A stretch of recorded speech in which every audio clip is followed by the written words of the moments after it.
السلام عليكم ورحمة الله وبركاته. أحلى متابعين قناتي قناة طبختك هنا. إن شاء الله النهاردة هنعمل مع بعض الوصفة الجميلة اللي احنا شايفينها مع بعض دي. هنعمل مع بعض هنعمل مع بعض صينية بطاطس ومعاها رز بشعرية وفراخ. طبعا البطاطس يا جماعة اللي احنا هنعملها دي ني في ني. هنعملها ازاي؟ هنشوف مقاديرها ونشوف طريقتها، بس الأول نسمي الله ونصلي على الرسول.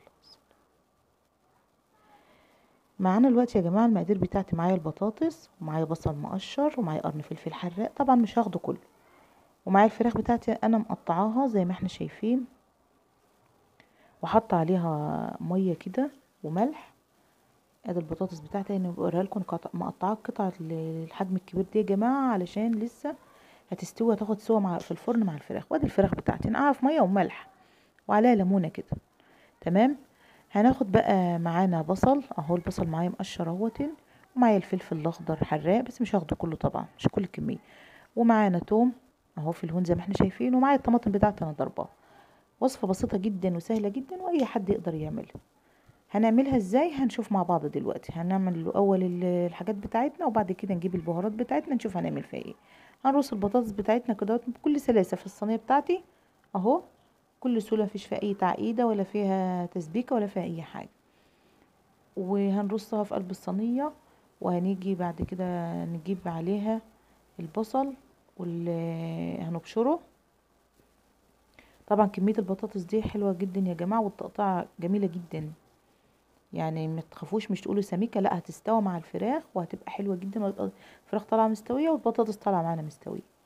هنجيب بقى معانا البصلة بتاعتنا اهي، هناخدها وهنمسكها نخرطها حلو او نبشرها زي ما انت حابة. هنخرطها خرط رفيع خالص. اوريلكوا اهوت ان بعمل ايه. طبعا انا مقشره البصل وغسلاه. هنخرط كميه البصل اللي معانا اهو، وهنزل عليها بقى بالثوم وبالفلفل. هناخد كميه الثوم اللي معايا دي كلها. انا كده بحط الثوم على اهوت يا جماعه، واقوم اقطع الفلفل بقى، وهبدا ان انا انزل عليهم بشويه ملح وشويه فلفل اسمر، وادعكم زي المرطه كده يا جماعه اللي احنا بنحشي بيها الفراخ او البط او حاجه زي كده. هنخرط الفلفل بس. خلي بالكم القرن ده حراق قوي، فانا مش هاخد كميه كتيره منها، مش عايزاه ان هو يبقى حراق حراق، يعني انا عايزه احس بحراره بسيطه جدا. تمام كده. انا قطعت البصله والثوم والفلفل مع بعض. هناخد شويه فلفل اسمر زي ما احنا شايفين، وهناخد معاهم شويه الملح. نجيب معلقه نضيفه كده، ناخد بقى ملح، ونحط شويه الكمون بتاعنا. بس طبعا البطاطس بتحتاج الكمون. ودي مرقه مكعب، وعلى فكره مش كل الخضار عندي بستخدم معاه كمون، في خضار استخدم كمون وفي خضار لا. دي مرقه دجاج بعملها كده واحطها، واحط شويه الكزبره دول يا جماعه، دول بهارات بتاعتي بتاعت البطاطس. اجيب معلقه نضيفه كده، واجيب بقى الملح، وابدا انزل بكميه الملح اللي انا محتاجاها. وهمسك البصله دي كلها بقى بالفلفل كله ببعضه كده، وادعكها تطلع معايا ريحه جميله، ريحه روعه كده. تمام. هجيب بقى الصينيه اللي فيها البطاطس بتاعتي، واحط عليها الحاجات دي كلها، وامسك البطاطس ادعكها بالحاجات دي،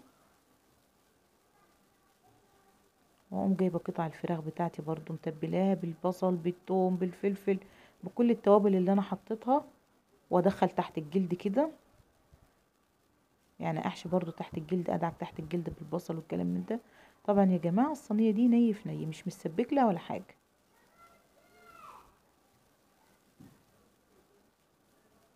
والاكل ده يا جماعه اذواق، يمكن انا بحب اكلها كده، انتوا تاكلوها بطريقه تانية، انا بعملها بطرق كتيره، بس الواحد بيجي عليه ساعات عايز ياكل بطريقه معينه يعني. اهو بوريكم ان انا حطيت تحت الجلد اهو. طبعا التوم يا جماعه بيخلي طعم الفراخ جميل جدا، وبيمنع اي زفاره، احنا بنبقى غسلنا وكل حاجه، بس بيمنع اي زفاره. وجبت كيس صلصه ونزلت على الصينيه بتاعتي اهو زي ما احنا شايفين. وهجيب الطماطم وهنزل، بسيطه جدا سهله جدا، اي حد يقدر يعملها، مش بعقد في الدنيا ولا حاجه، بسيطه جدا. وهنزل عليها بشويه زيت. عندك سمنه بلدي عادي، سمنه عاديه عادي، بس انا المتاح موجود عندي دلوقتي سمنه بتاع زيت. فانا هنزل بالزيت، هقلب الدنيا كلها كده ببعضيها، واقوم ايه واخداها كده على طول مدخلاها على الفرن بتاعي. لو احتاجت مني شويه ميه هحط لها شويه ميه.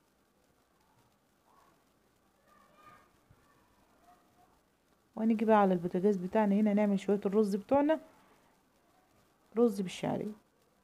انا دايما بحب يا جماعه اما اجي اعمل رز بالشعريه بالذات، احب نسبه او كميه الشعريه تبقى اكتر من الرز، بحس ان هي طعمه كده او طعمها احسن كده ما بيبقى الشعريه اكتر من الرز.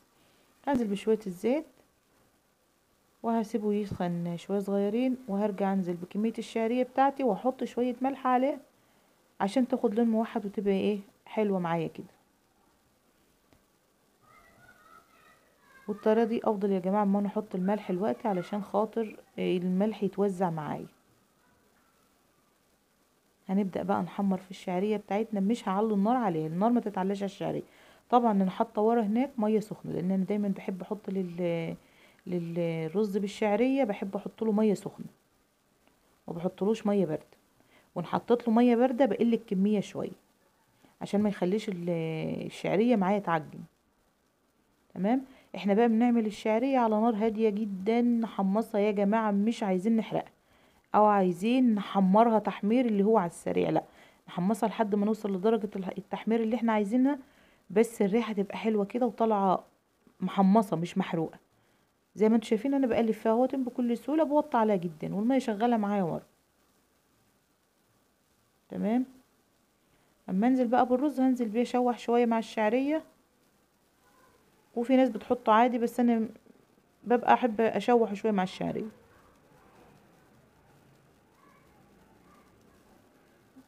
طبعا اللون هنا جميل جدا زي ما انتوا شايفين.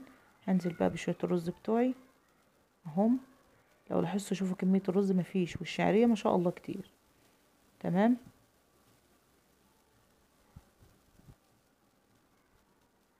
ما شاء الله الرز بيبقى طعمه جميل جدا يا جماعة لما بيتعمل بالشعرية بالطريقة دي الصراحة.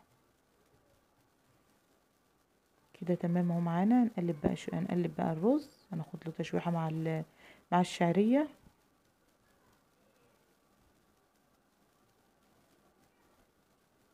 يا رب يعجبكم الفيديو وتعجبكم الوصفة.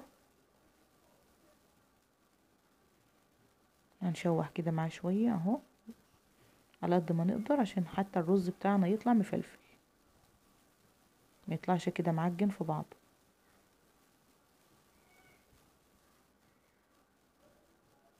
حلو كده تمام اهو.